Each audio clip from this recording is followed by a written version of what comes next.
In terms of configuration, for Cisco, to create the DHCP relay configuration, you go into each interface that has the IP address for the particular VLAN. So interface VLAN 100 is how you configure the IP address for the VLAN 100. And then you say IP helper address, and you list the two DHCP servers. You'll have already configured an IP address for that particular VLAN.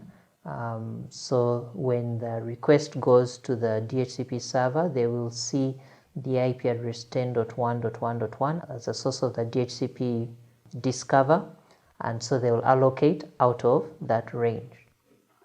Juniper, you set some options like the DHCP servers plus some options like, for example, relay agent option, and then you set for each interface that you need DHCP service, you need a line like the one at the bottom. Set forwarding options helpers bootp interface irb.100. So if you have another one like irb.200, you add it there, or VLAN.30, you add it at the bottom under that hierarchy.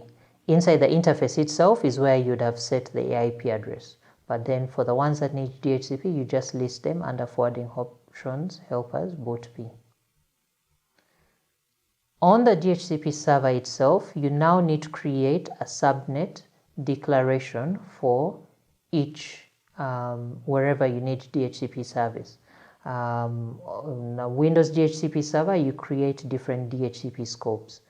On a Linux DHCP server, you just create a subnet statement like what we've shown above, and inside there we've set some options like the default gateway and the subnet mask, and we've specified that we are handing out ranges starting from 100 to 199.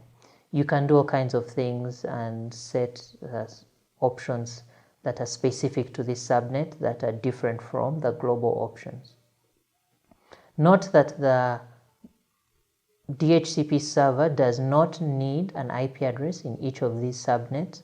It will figure out which pool to hand over based on the source of that relay agent. The packet that comes from the relay agent will tell it which pool to hand the IP address from.